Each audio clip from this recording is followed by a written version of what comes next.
right, and welcome once again. All Takes Valid, episode 71. As always, I go by Trill Trayy, joined once again with SP21. So for You know what?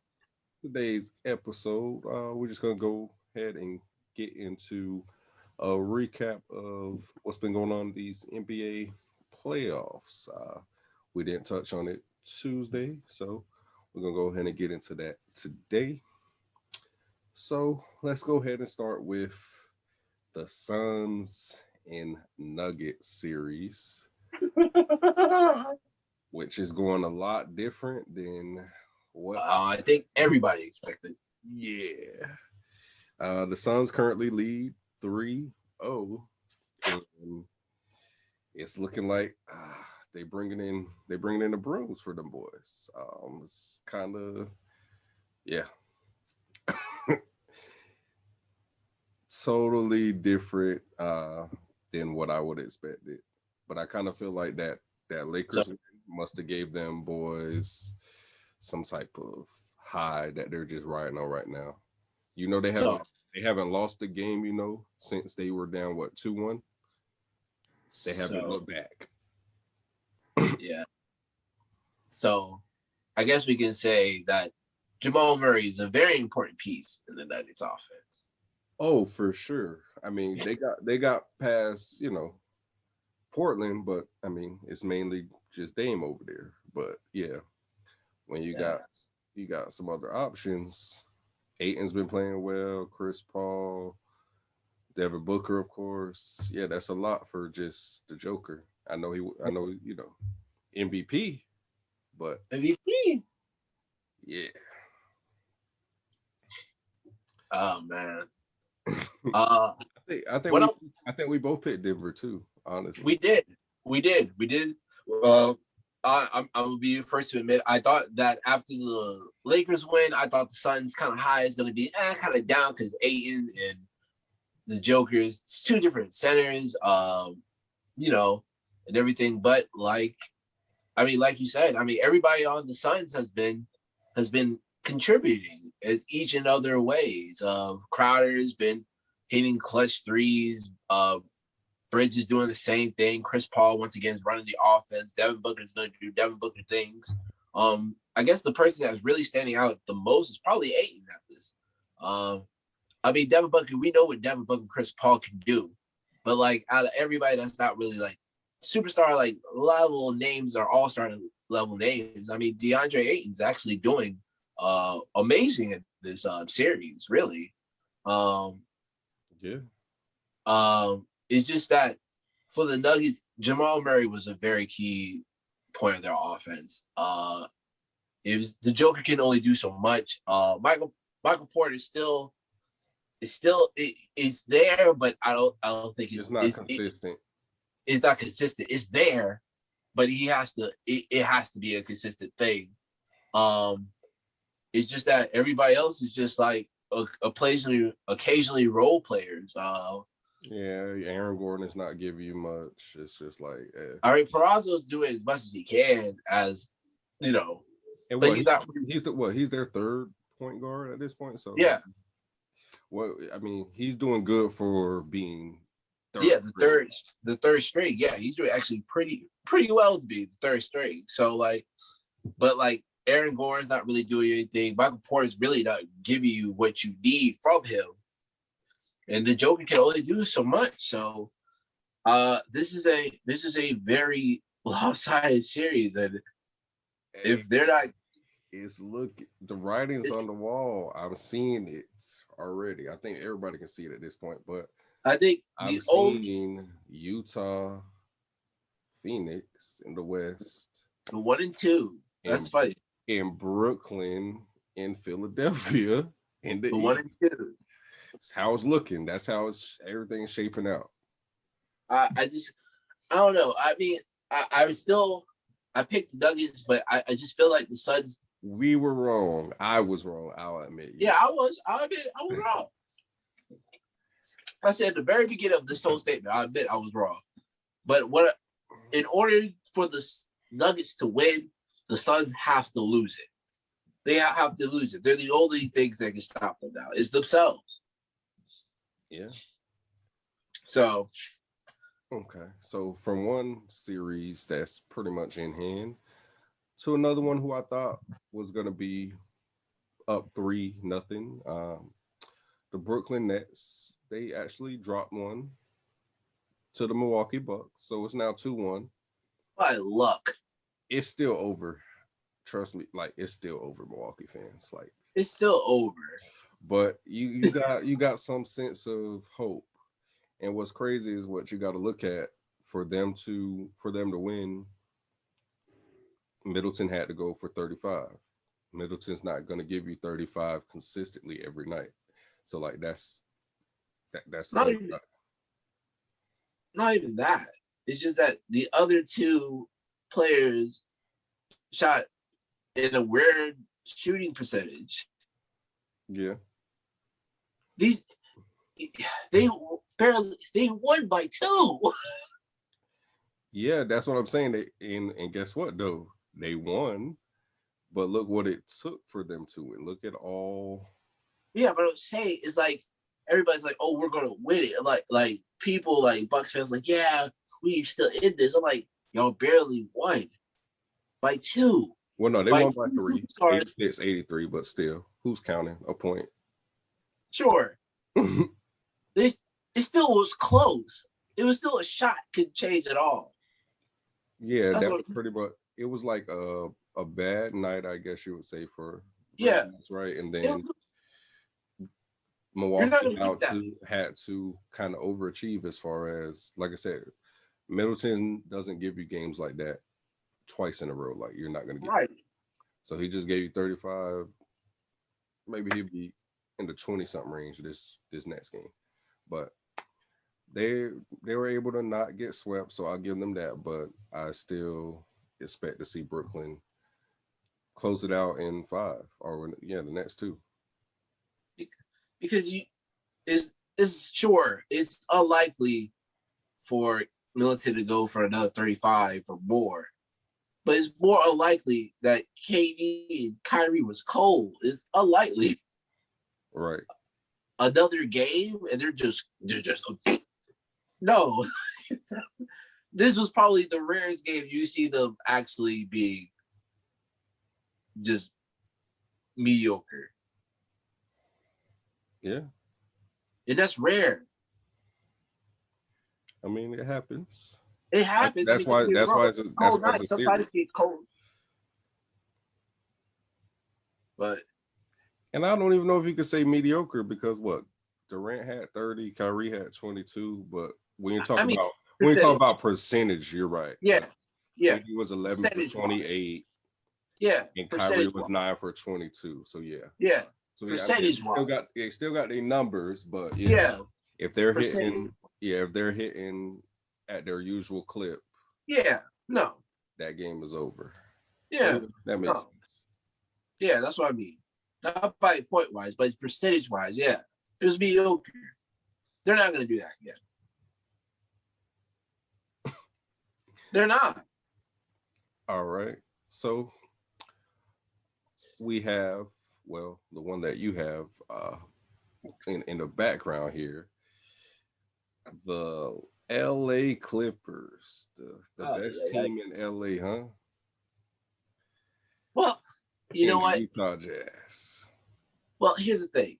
They can say it because now they're like, well, we made it to the second round. But, oh, man. Like, the series is like I keep saying, is that Kawhi's going to do anything the Clippers, can do. But if Kawhi's not having the game or anybody else, what they're going to do? What do you mean? Where is playoff P? What do you mean? Where is playoff P? Listen, I'm gonna be real with you. Playoff P has been there since he was a Pacers, to be honest with you. I would be real with you. So you're trying to call him Pandemic P? Till he was a Pacer. I'm sure. Whatever other P that is viable to YouTube that we can say, yeah, that one. because he hasn't been the same since Pacers. I mean, sure. Not even a Pacer. He had that injury though. So. Well, I mean, even when he came back, he was still good on the Pacers. And what's crazy though is if we're talking about Paul George, he's still his playoff average is 22 points, which it's not bad, but to have that nickname and be considered like, you know, this supposed to be your team, you're supposed to be one of the stars, that's not enough. 20 that's not going to cut it. That's not going to cut it. It's not going to cut it with your other team members or your other teammates is not even scoring that many much points. You got a measly 20. What? What do you have last game? Like 19 or something? It's not gonna. Paul George or Kawhi? No, Kawhi. No. Paul George. I know Kawhi had like 35. Well, you seen what happened in the last series when they needed to win a game or it was do or die. Who was the one who stepped up? It wasn't Paul George. It was Kawhi who pretty much put the team on his back to extend the series. Because the thing about it is like, because he knows, because if he doesn't do anything and everybody's cold and he don't do anything, they don't have a chance to win. Well, I don't know. It was kind of Paul George had 27, Kawhi had 21. So, I mean, right. So, I mean, there are some games that he could do it, but he's not really that consistent. You know what I'm saying? Because it'll be 27 this game, and the next game it'll be 10. Hey, man. I don't know, but it's coming to LA for the next two, so we'll see. I'm not going to write them off yet just because we see what happened with the Mavs. Right. It looks like they're built to go. Right. For 7 if it needs to be that. So we're gonna see how they look tonight with factoring in the fact that it's gonna be in LA. Hopefully it's gonna give them some life. We'll see if they can turn it on and make it 2-1, and then it's a whole different series at that point. Well, if Mike Conley's not playing, then it might be a little. It might lean more in the Clippers' favor. But if Mike Conley's playing, it's going to be a little bit hard. I ain't going to lie to you. Hey, Donovan Mitchell's looked good since he's been back too. I mean, the bench was great. I'm interested to see. But like I said, I think the writing for me is on the wall. I think Utah is going to end up, taking the series. But we'll see. We'll see what the Clippers have to say about that. They still, you still got to play the game. Still got to play. I can say what I want right now because obviously up 2-1 or 2-0 right now. So it definitely looks good for Utah. But as we seen with the Maverick series, people thought that one was over, and the Clippers finally, they decided to wake up and be like, oh, let's get it together. So let's hope they just don't take as long this series. So right, go ahead and make it 2-1. That way there's no pressure. Because if you go down 3-0 and try, there's a lot of pressure. Then you have that added pressure. It's a lot. And let's just face it, a lot of them, not saying Kawhi, but a lot of them is not really good under pressure. Oh yeah. So then we have the Philadelphia 76ers and Atlanta Hawks, which Philadelphia currently leads 2-1. They have come back, and after they losing the opener, they have won the last 2. And yeah, it's looking like Philly series. Which I think we both picked them anyway. That's what I said, but Trae Young is Trae Young. Trae Young's gonna give you, he's gonna do his part, but yeah. They're still young. They're the second youngest. I think they're the second or third youngest team in the NBA.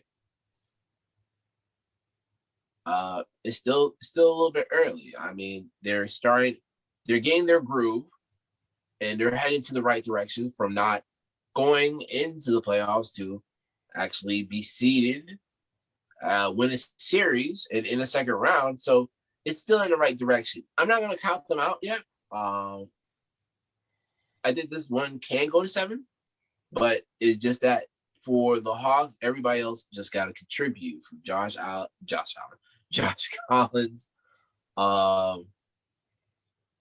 Bo, Gallinari, all of them. They got contribute as best as they can to the system. Well, everybody you just named, they pretty much were over double digits last game. It was Hill and Capella who you didn't really get much from last game. Right. Everybody else, what? Young had 28, Collins had 23, Bogdanovic had 19, and then Gallinari had 17. It's your other two starters where, well, I mean, Capella gave you 16 rebounds, so I guess you'll take that. 16 rebounds, 8 points. Yeah, but Hill, that's where you didn't really have 1 point. So Solomon Hill didn't give you much of anything. So Solomon Hill is not. My thing is the guy, kind of like towards the end of their bench. I want to see more Lou Will. Get him some more opportunity. Yeah. I mean, he had 8 points in the the little bit that he did get to play. So that's all I'm saying. Just that's another scoring option. Yeah, that is interesting. Why they're not really utilizing Lou Will like that. Yeah, I have no idea either. I mean, I would gladly take him to come off the bench. To push the tempo. So yeah, it's Lou Will. So, he's like what? He's like what? 38, and his team still want to use him. Yeah, it's Lou Will. Yeah. So Philly and Atlanta, which that will take place on Monday again. Right. And then tomorrow, or when you're watching the video, it'll be tonight or today. Brooklyn and Milwaukee play again, and Denver and Phoenix pretty much will be closed out because, like I said, I think Denver is going to take that one. But yeah, like I said, the writing is on the wall for this. You mean Phoenix? Phoenix, yeah. I'm sorry. Yeah. But yeah, the writing is pretty much on the wall for these playoffs for me. Yeah. But now the question is, I think I'm sold. I think I'm actually sold. If I had to guess right now, today, June 12th, 2021, 7:46 p.m. Sure. If I had to guess right now, I would say it's going to be Brooklyn and the Suns. Brooklyn and the Suns. Mm-hmm. That's the way things are. That's the way I see it's looking. How it's going to play out. So things to change. So we got Utah and the Suns. We got 7. It should, but I thought this one could have went 7 on paper. Right. But so it's like, but this is now. Here's the thing. This is the Jazz is a little bit more complete than than what Phoenix has been going through lately. Yeah. The Jazz is fully complete. Like nobody other than Mike Conley, but they can make it work without Mike. Everybody's there. I'd say Phoenix in 6 versus Utah though. I don't know. Well, I mean, we're not. It's not even official that they're going. Right. It's not official yet, but I'm just saying. I was just trying to get. I was trying to get an idea. So I like because if you said any number, I was trying to figure out. So. I don't think they're gonna beat them in 4 like they look like they're about to do to Denver. I don't see that, but no. I say 6. I say Utah get 2. Utah will take 2 of them, but that's what it's looking like. And then on the other end, I would like the Nets over Philly in 5. I'll say 6 because it's going to be a lot harder with the center position. Because Man, you have a center that you don't use, Brooklyn, named DeAndre Jordan, who's just sitting on your bench for whatever reason. I think they're going to have to use him because of they're probably going to use him when it comes to like Dwight in that series, because Dwight's not, he can shoot, but like back to the basket, Jordan's going to be there. Embiid is a little bit faster. We haven't seen him yet, so yeah, because I don't know. Right now, you got MVP that can't shoot, so they're like, we'll be all right. Oh yeah.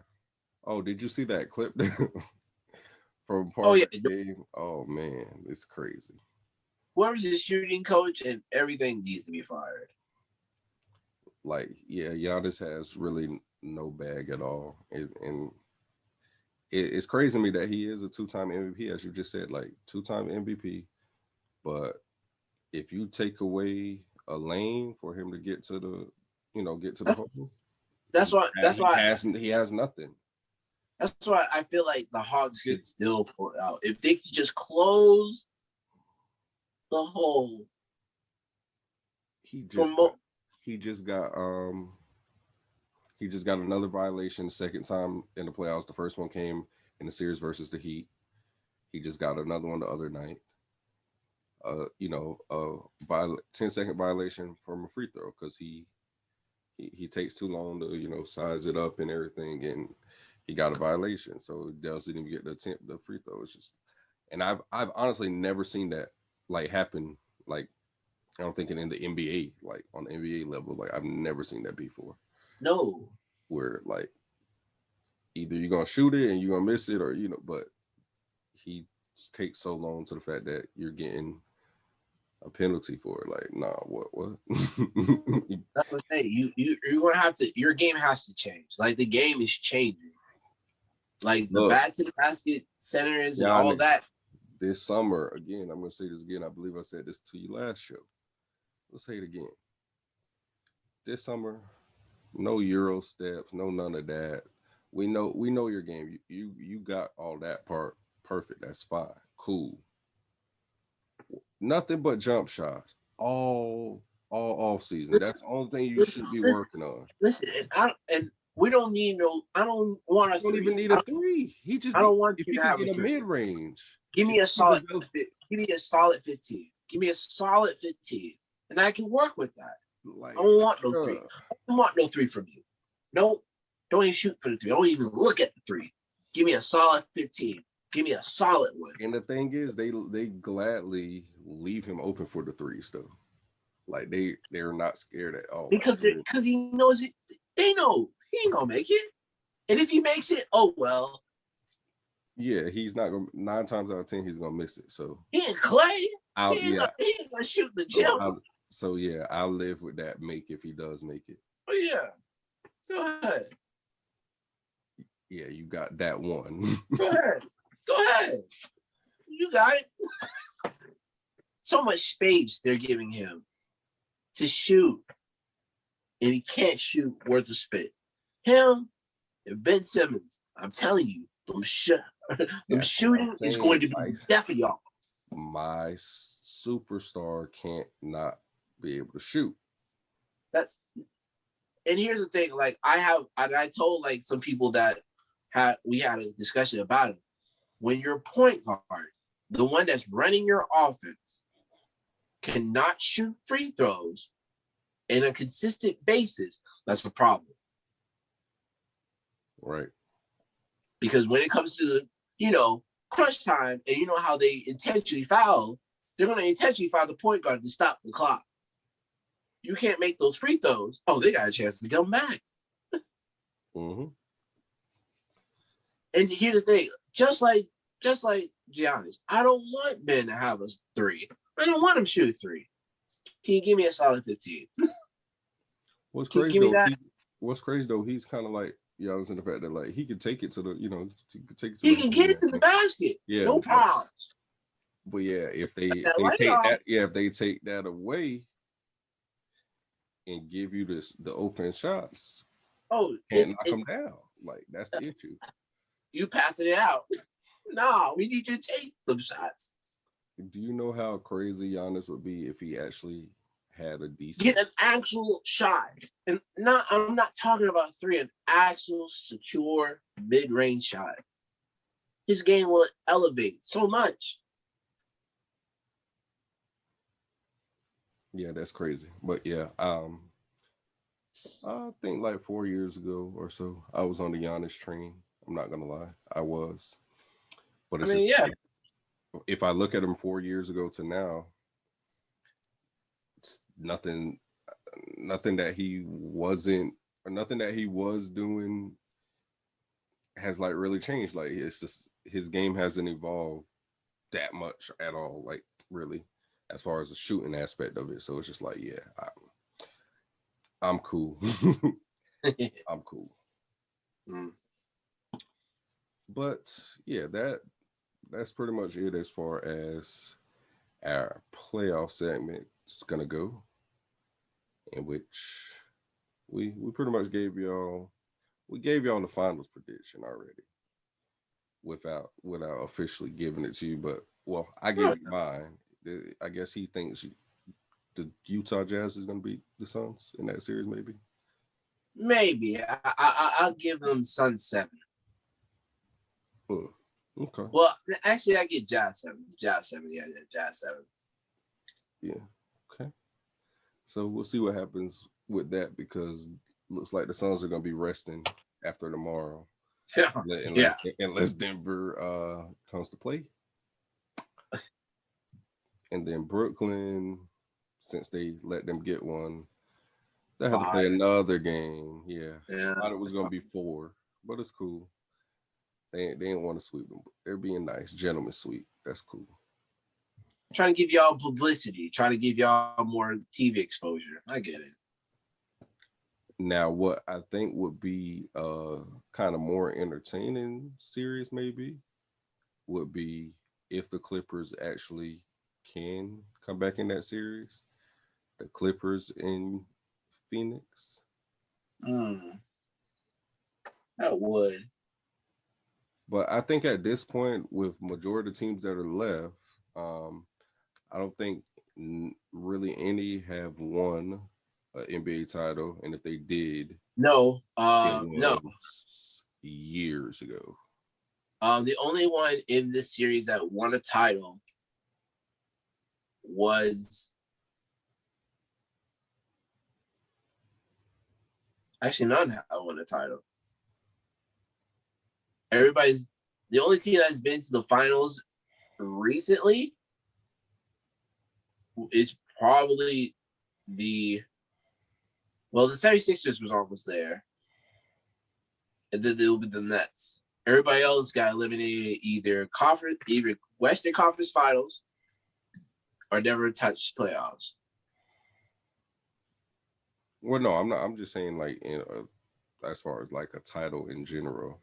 Just winning one? None. None. Well, in this modern day, none. Well, yeah, I meant like ever though, but yeah. In modern day, none. Back then, probably, but modern day. So, new champs and new things. We'll see. Very interesting. Very interesting. These are not teams that you typically see, this late into the playoffs. But hey, when the mighty have fallen, aka the Lakers, that's what happens when you don't do your job. The young will rise. But did you have anything outside of that, Spence? Outside of that, no, not really. Yeah, that's pretty much it. All right. Well, with that being said, we'll be back Tuesday Still slow on the NFL news outside of, last week we had the whole Julio Jones situation. So that gave us something to talk about as far as NFL is concerned. But yeah, outside of that, not really much on that front. Of course, Aaron Rodgers hasn't showed up to mandatory camp, but hey, Was a we surprise. yeah, are we really shocked by this? He told you he wasn't coming. Y'all thought he was Man, playing. my man's on vacation, living his best life. He not worried about y'all right now. He said he don't want to play for y'all. So y'all gonna have to figure something out. Oh, Was also though, real quick, now this is just a rumor, so that's why it's sure. not even a segment really. Just Hey, here's just hearsay going around though. But apparently, Deshaun Watson has made it known that he wants to be a Denver Bronco. wait, who? Deshaun Watson. Oh, yeah. So we'll see. I think we're still waiting to see what's going to happen with his whole legal situation. Which from last I heard, that should be just about cleared up here Okay. shortly. Should be. So if that's the case, then we'll see if a team actually does make a move. And it's crazy to see, even though we talked about it with the whole Julio Jones trade, is like the value for some of these players is not what you would think it would be. Like Julio and DeAndre Hopkins both got traded for a second round pick. That's wild. And That's wild. D Hop put out a statement. He was like, I dare y'all to go find a first round player that can do what we could do. Very, very few. Because think about how many, well, essentially there's 32 first round picks every year, right? So Right. since they put such high value on a first round pick, out of those 32 people who all went in the first round, how many of those really make Pro Bowl? How many of those make even a second contract? Like the number, I personally would rather have proven players Then just what? over, yeah, even if they were great in college, that's cool, but When you it's get to not the a league, sure thing. I'm gonna take the sure thing. Now, maybe you could argue that Julio, he's had more injuries and stuff, so maybe you could see him why he went for a second, but there's no way D Hop should have went for a second round pick at all. nah, I. I mean, that was O'Brien though, so Oh yeah, that was O'Brien. but yeah, that was wild. But as far as Tuesday goes, what we are going to do leading up to the NFL season, because we are 92 days away, so we got a while to go. Yeah, especially since preseason. Yeah. Yeah, so to go ahead and what we'll do is we're going to go back kind of how we did pre-draft is we're going to take each team now that we had our evaluation before the draft, what we thought their record was going to be, this and that, and what they needed. Now that we've seen what their needs were, we got their schedule, we saw what they drafted. Now we can go back and give our final thoughts and predictions on how we think they're going to do this year. So we'll start that starting Tuesday. And we went worst to first last time, so we're going to start it in reverse. We're going to go 32 to the worst. So the Super Bowl champion Buccaneers are going to be the first team that we're going to discuss on Tuesday. So Tuesday, Tampa Bay Bucks. We're going to go through their schedule. We're going to go through their draft. We're going to go through their off season, which, spoiler alert, they re-signed everybody. So surprise there. So there was no turnover. So you don't got to worry about that. But yeah, We're gonna see how the draft pieces factor in, and yeah, we'll of course have the rest of the NBA playoff coverage, but we're gonna go ahead and start that. Get all 32 teams done leading up to season. But outside of that, now you've heard what we had to say, and you can agree or you can disagree. But at the end of the day, all takes are valid. All right, Spence. All right, man.